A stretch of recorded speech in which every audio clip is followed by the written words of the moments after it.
Today's guest is rapper, poet, entrepreneur, small business owner, Sage Francis. How you doing, Sage? I'm doing awesome. How are you doing, Ginger Beard? Yeah, not too bad, man. I like that hat. That's fresh. Thanks, man. I Yeah, had them made, custom made, but yeah, they look pretty sweet. they do. It's a really good I was gonna wear my SFR one, and I thought it was too much. one. I like the Sage shirt too. That's my favorite Sage design right there. So what's going on, man? We're a week after the U.S. election. How's that changed things for you or affected you in any way? Um, Normally I'd say not at all, but there's been a noticeable um, friction going on with social media, and I don't know, people who've been Trump supporters for the past 4 years who really like to stick it to the libtards. Now they're feeling very embarrassed and unwilling to accept the change, and it's resulted in like flame wars on Facebook, and things that where people who normally don't even get involved with political discussions find themselves having to defend um, their stances on where they're at with the election, and how they don't want to hide their elation for the fact that Trump is going to be out of office, and they're not so great at defending Biden because I mean he has a long history of being a shithead too. Yeah. So it makes it complicated for people, and I would put myself in this category, who aren't super politically astute, um, to if they just want to have a visceral reaction and for a day or two enjoy the fact that they're not going to have to deal with like Cheeto in charge, it's like that's where we're at. So there, it is different. I have noticed that people are acting different just online because it's not like we're going out anywhere. Still, we're still in lockdown here. Yeah. So it's all online interactions and people who I'm just surprised the fights that I see from people who are not like, my mom's friends or someone who I notice on Facebook and then some random guy hops into her comment section and be like, yeah, well, we'll see if you fucking blah, blah, blah. It's like, oh man, like this country, maybe it's good we can't go outside right now. But do you think that's got something to do with it? Like the fact that everyone's been locked up for a Yeah. I year? mean, maybe it's contributing to the pressure cooker, but um, we'll see, because Thanksgiving, our big Thanksgiving holiday is about to come up, and a lot of families are going to be gathering, and that always results in some uncomfortable and testy conversations politics. And how are you going to avoid politics in 2020? Yeah. I mean, it was never a thing of discussion at my family dinner tables. We never talked politics, but now it's like the only thing people can talk about all of a sudden, which is probably for the better. I'm not saying that's a bad thing, but I don't think people are. I don't think people are calm enough and level-headed enough to really have constructive conversations. It's all or nothing kind of things. Yeah, it's just in general, like, over here, it's the same thing where it's become you have to have a side. You can't just be, Right. I'm kind of in the middle. It's like, no, you have to have one opinion or the other. You can't. There's no grey areas in 2020. Everyone's like one thing or the Yeah. other and screaming at each other. Well, I do think I slide by with gray area. Like I'm able to do that. I Yeah. know enough where I can temper a situation if someone wants to go off about the economy and like stuff, and I'm like, yeah, well, I give them little nuggets of, yeah, maybe you're right, but also this, and leave a little bit out there for them to agree with, or think I'm agreeing with them, but then also give them something to think about. And Yeah. it's not the easiest thing to do, though. I mean, and I'm socially nervous anyways. I'm really not a talkative person, but then when someone starts saying things that I really, if they hit my buttons, I gotta speak up. So I, I've spent a lot of my life learning how to navigate those situations, and thankfully, I'm 43 years old now, and not 22. Because I could probably find myself in a lot of fights offline.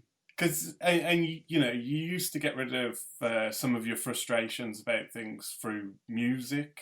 You obviously like makeshift patriot, following on from 9/11 and stuff. Is like, do you feel Yeah, that's not you anymore? Making music based on how you feel. right. Yeah, I mean, a very different situation, very different time in my life. But I think more so the world is different.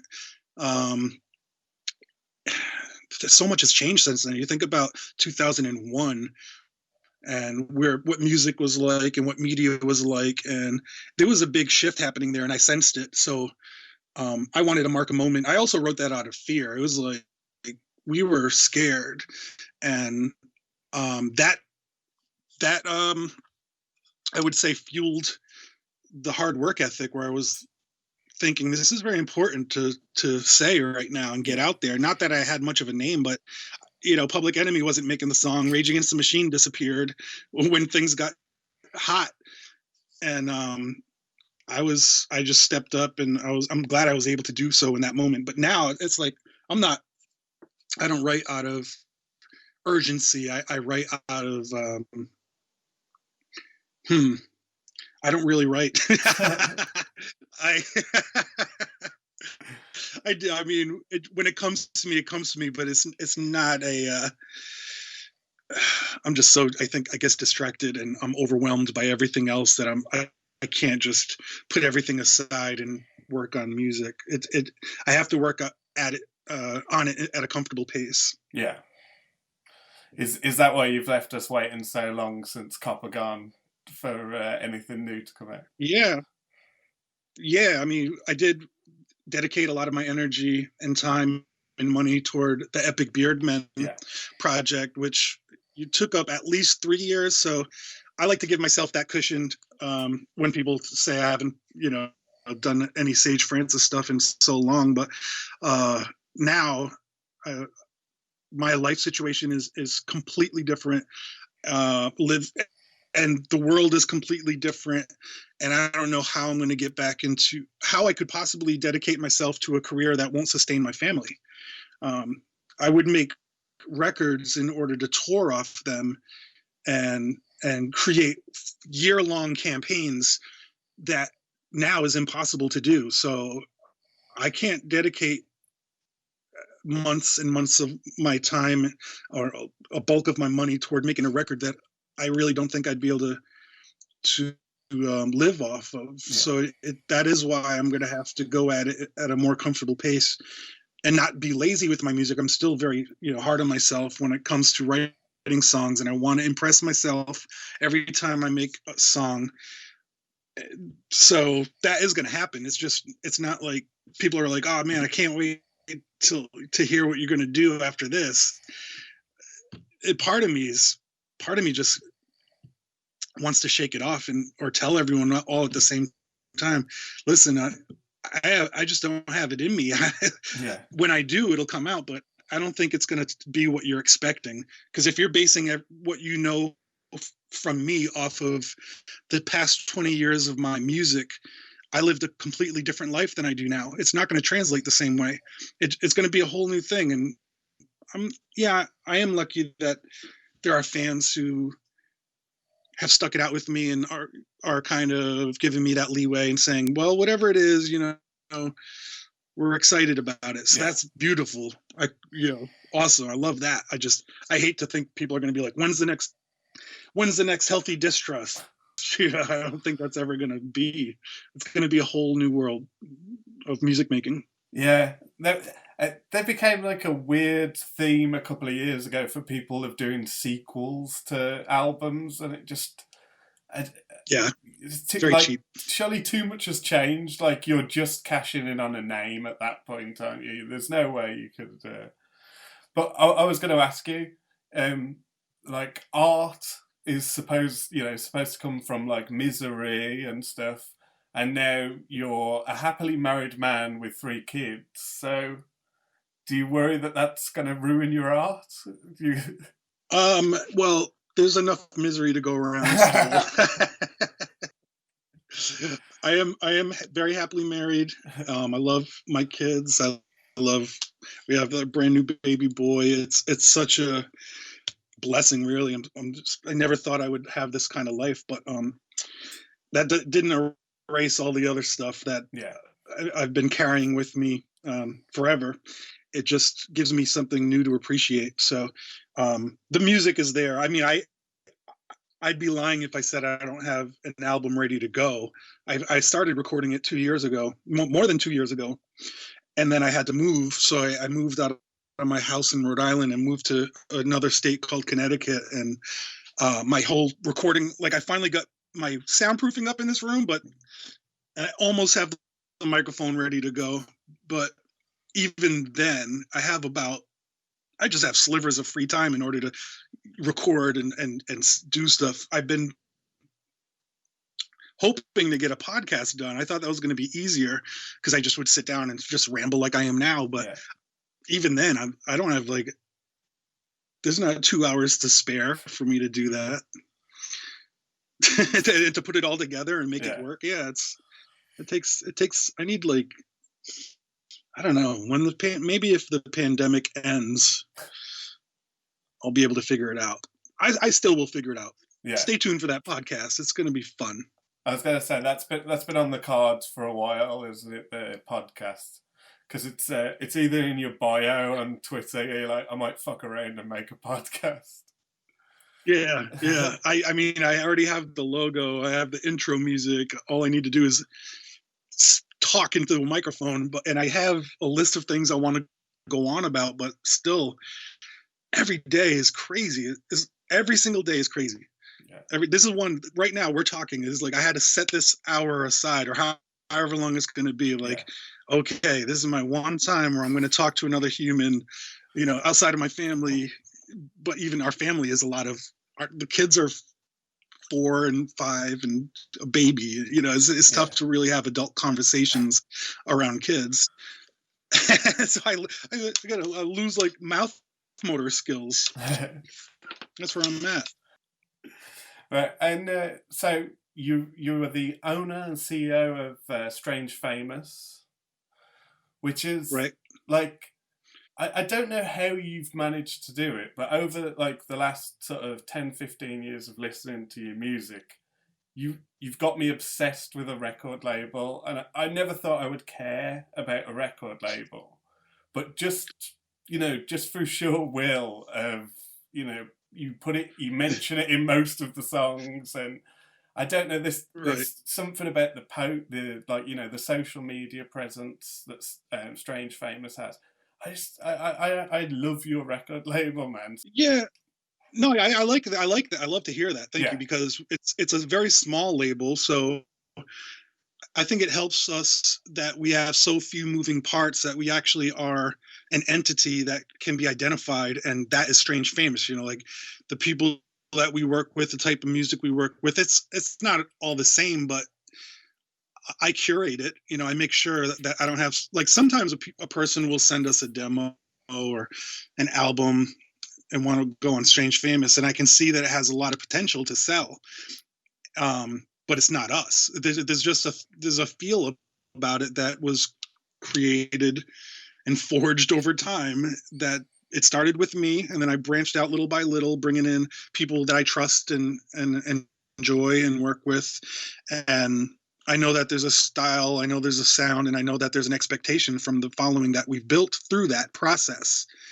And that's branding, man. Yeah, I guess that's it was not intentional. It's not like I took a course in branding, but that is total branding. And people would think that there's a lot more people involved than actually are. I could say there's 2 main people. It's me and Storm Davis running the label. And he basically does he does all the SFR, the mail outs, but the social media stuff and so many other things that I just am not able to do where I live, and I haven't done for a long time. I'm very lucky to have someone like him on board, and everyone else, I guess, we always work with the same printer, the guy who does all our merch stuff, and we've got our distribution through Red Eye.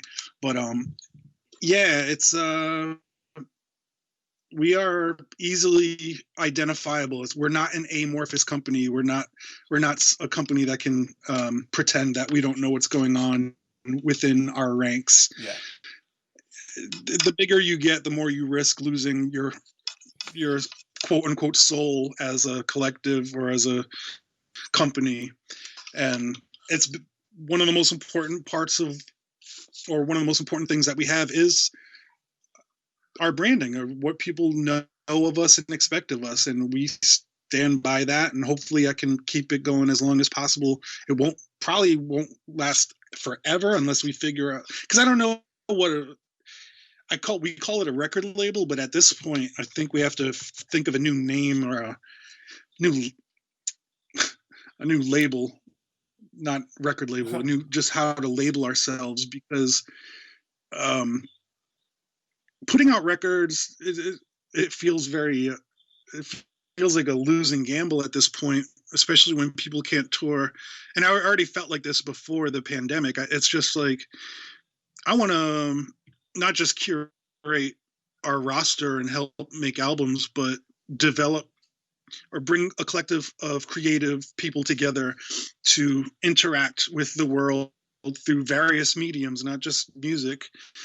So, and we have no other choice but I want to keep doing music. We'll still do music, but how do we exist as a company, and how do we live off of it? Most of our artists, almost every single one of our artists, has a full-time job. Yeah. And they have families, and some, so I'm not trying to pull the wool over the world's eyes and be like, we're all very successful independent musicians. No, we love what we do, and we sacrifice a significant portion of our life to make it available to the people because we love to do it. That's, you sacrifice for what you love. But money is a real thing. Bills are a real thing. Rent is a real thing, and we need to pay for those things. And we can't dedicate too much of our time to something that doesn't financially support our lifestyle. Yeah. I could do that. I mean, I can do that. But not the people, a lot of the new people who are coming up, unfortunately. It's just a streaming service world now. Yeah. And that's like, you sort of branched off a little bit with like SFR Digital, didn't you? Where you started putting stuff. Yeah, I kind of want to scrap that now. I almost feel like it's not even necessary. At first, I thought, okay, we have two different things. Some artists are just going to be available digitally, but if one of those artists garners a large fan base, then we'll know it's okay to invest in a full album campaign and print up vinyl and print up CDs and tapes and whatever. Yeah. But now, since that point, when was that? I think that was like 5 years ago when we came up with that idea. And again, so much has changed since then, and everybody's just streaming. So it's like, all right, we will have physical product for people who can afford it, and maybe if they still have record stores in their town. I don't. But mostly people are just listening off Spotify or going to Apple Music, whatever they choose. And it's not the kind of thing where we can't live off that. So anyways, I didn't want to like confuse things by having two different names and make artists feel like they're lesser than. If they're on SF Digi, they're not truly Strange Famous, because they are. So it's more than likely, I think we're just going to get rid of that whole SF Digi moniker and just stick with Strange Famous. But it did have a purpose at first, because I did see how the world was tilting toward just going strictly digital for everything. But it's like it tilted a lot quicker than that, didn't it? Where it became digital now, where people, like, if you want a CD or a vinyl, people look at you like you're a dinosaur or something. They're like, why do you want physical media in your house, like taking up room? And yeah.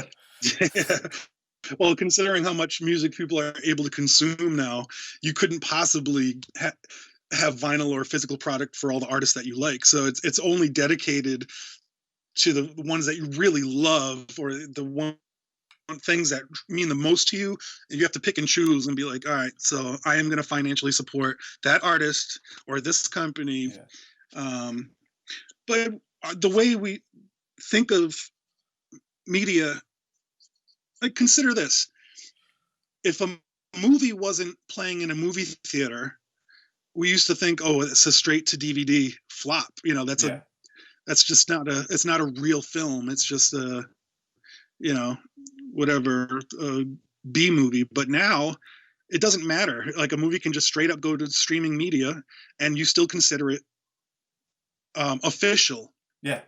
Not bootleg, not like, yeah, not a B movie. It's official. It's just as official as any other movie if it were to appear in a local theater. So the way we are consuming media and viewing it, and the way it all makes sense in our heads, has changed so much in the last 2 to 3 years. And not just with music, but with movies and everything else, I'd assume.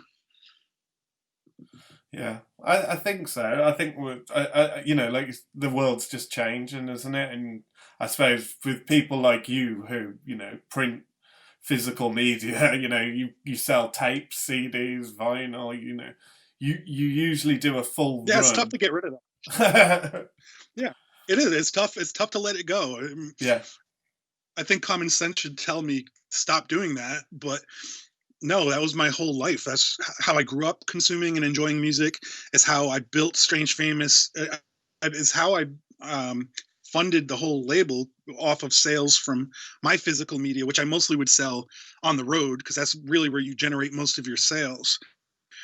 But thankfully, the web store, the strangefamous.com site, has been holding pretty strong. And again, Storm Davis is there to facilitate that and make sure that our customers are returning customers, not just one-off people who feel like they were duped.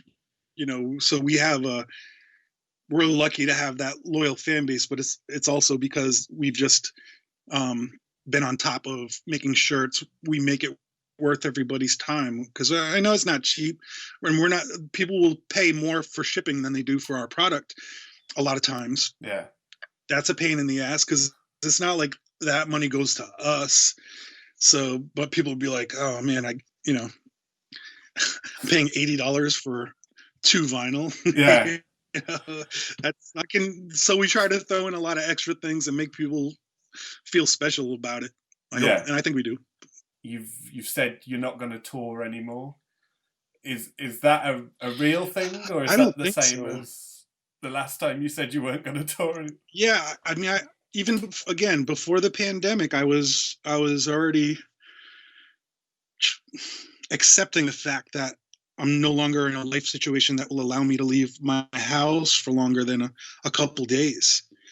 In fact, the only reason I would tour, and I might have to, is due to financial reasons. But I don't want to. I don't want to leave my family. I don't want to leave my wife and kids, and I don't want to do that.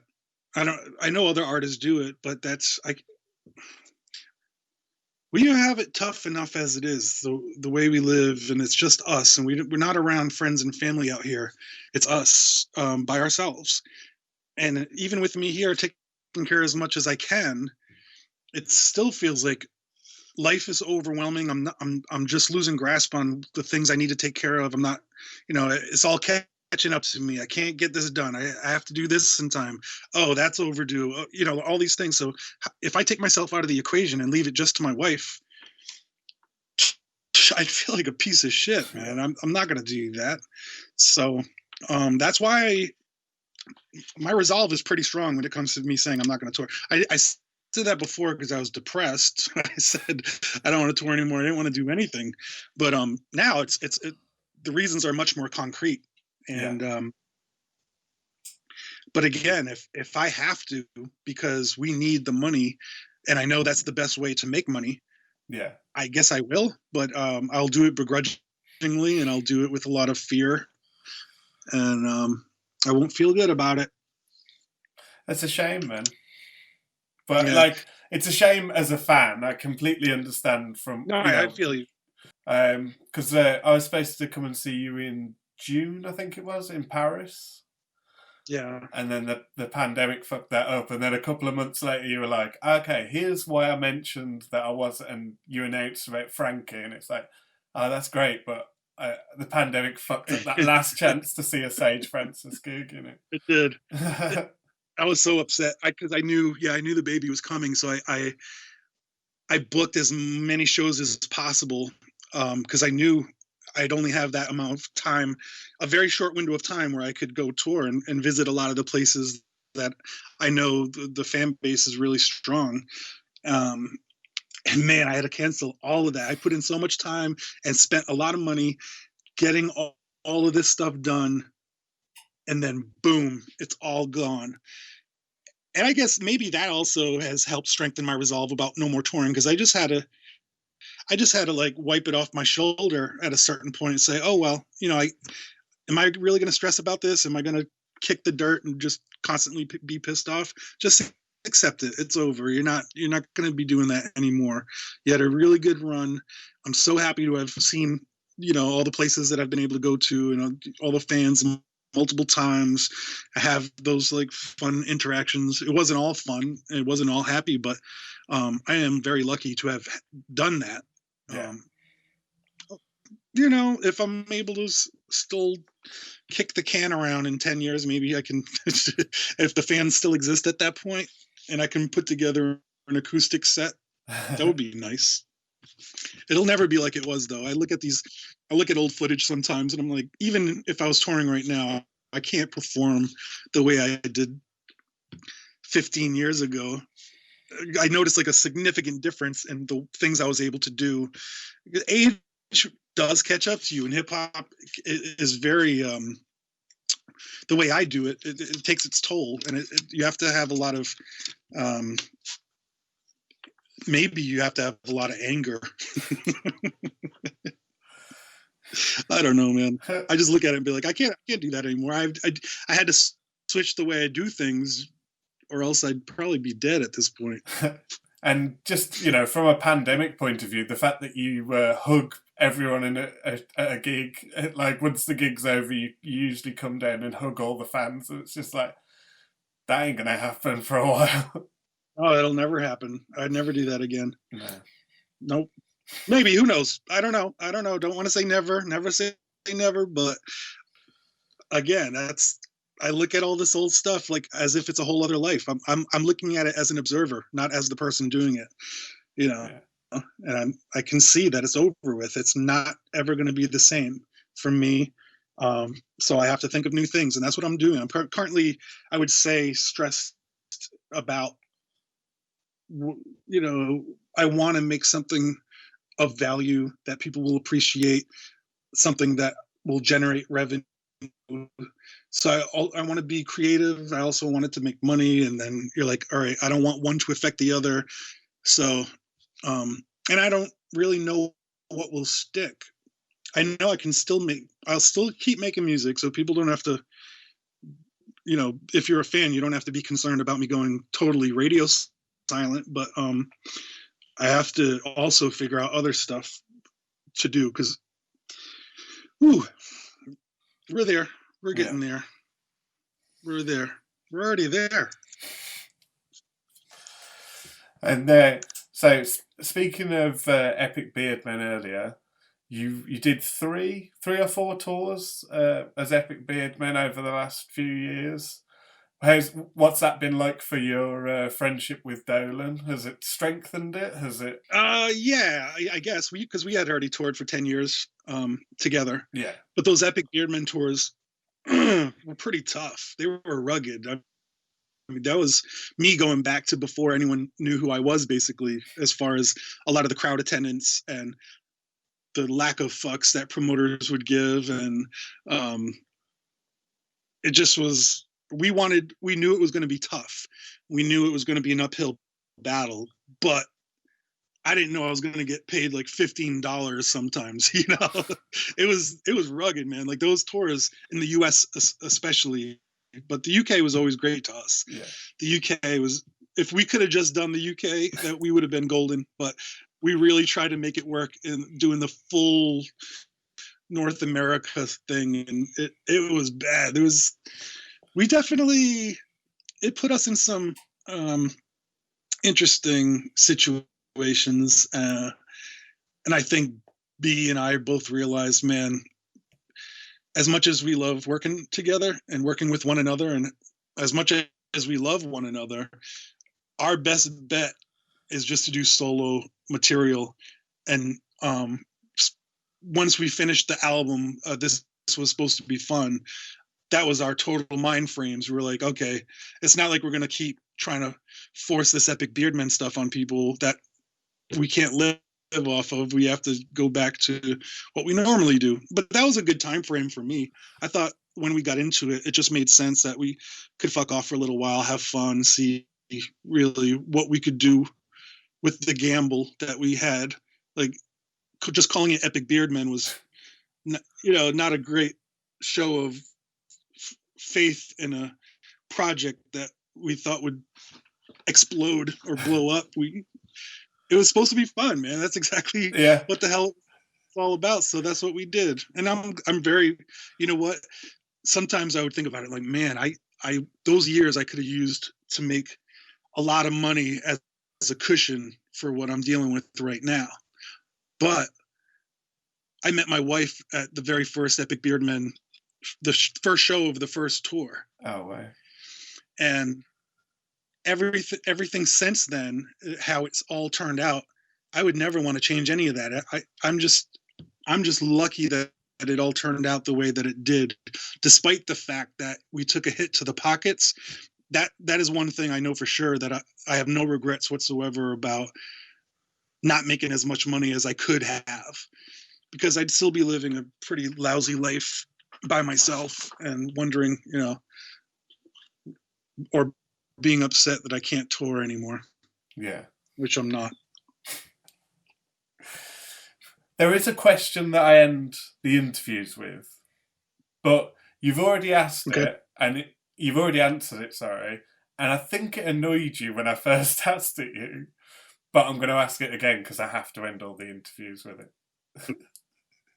So, Sage Francis, who is the most famous person you've sent a text message to? Who's the most famous I've ever sent a text message to? Yeah. I said Slug before. You said Slug last time, yeah. I'm still texting him. We have good text conversations. I don't text often, so Wait, let me just give a quick look. Let me give a quick look at my texts. Mom, Cass 1, Inky Mole, Scroobius Pip. And he's probably the most famous now, right? Grunge. Yeah, you know what? It's probably Slug. He's probably the most famous still. Okay. I'm such a loser. I haven't leveled up in my famous friend department. Yeah. And then, do you want to, for people that don't know about Strange Famous or don't know some of the artists that are on Strange Famous, do you want to recommend some people, point people in the direction of? Yeah, absolutely. Right now, I'm working a lot with Prolific, who's currently changing his name. He wants to go under a different artist name, and I want to say what it is, but since he hasn't announced it yet, I don't want to blow up his spot. But we're working on a full compilation album full of not just Strange Famous artists, but a lot of our affiliates. I don't know. I have no idea when that's going to be done. We started that at the beginning of the pandemic because everyone at that time was like, oh, we're going to get so much work done, man. Yeah, we're all in lockdown. Let's just make music. But then it turns out somehow it's like you're left with less free time than you normally would have if you had a normal routine. Alexander Brown, who's worked on several things with me, but he's doing I think it's another type of compilation, I shouldn't say a compilation, like a posse cut album, but he's a great beat Maker. Cass One's. I don't know. Cass One was working on an album. I don't know if he's gonna finish it. He's got the same bug that I do because he's expecting a baby soon, and he already has 2 other children. So and he's lost the luster. He's like for touring, is like. I think he also knows he can't go out and make money on tour. Trademark from Boston is working on some stuff. He's never toured. I don't even think he may have done 1 show his whole life. So these are the kind of artists that we work with. They don't ever tour. They don't do shows. They're not heavily active on social media, but they hit me up with work that inspires me, and I can see the value in it, and we use our platform to hopefully boost their signal to the point where other people can access it. But yes, he's Mike's Trademark. Lee Reed from Canada, that guy is incredible.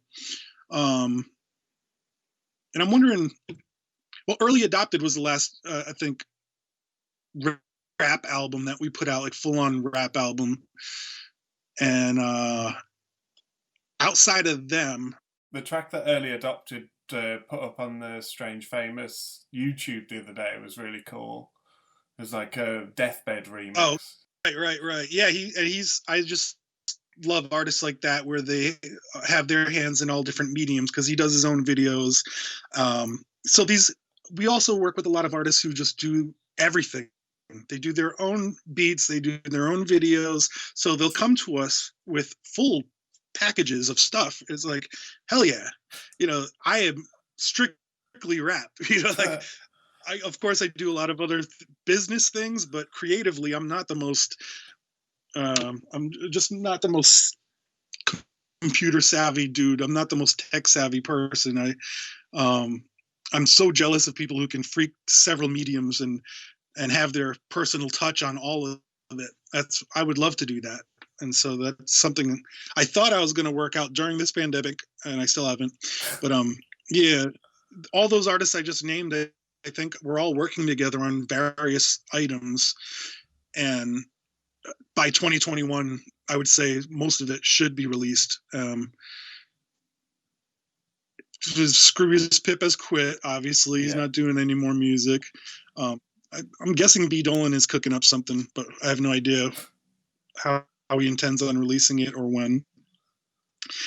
I'll have an album. I'll have a mixtape. I may be wrapping up my entire mixtape series and just do one huge box set, even if it's a digital box set that includes rarities and remixes and everything. It's going to be like 100 songs. So, yeah, that's something I've wanted to do for a long time, and I think I can finally put a red ribbon on the whole mixtape Sick Of series and say, this is it. 20 years of me fucking off. That's it. Awesome. Thank you ever so much for talking to me, Sage. Yeah, brother. You be good out there, all right? Stay safe. Make them say uncle, make them say uncle, make them say uncle, make them say uncle, make them say uncle.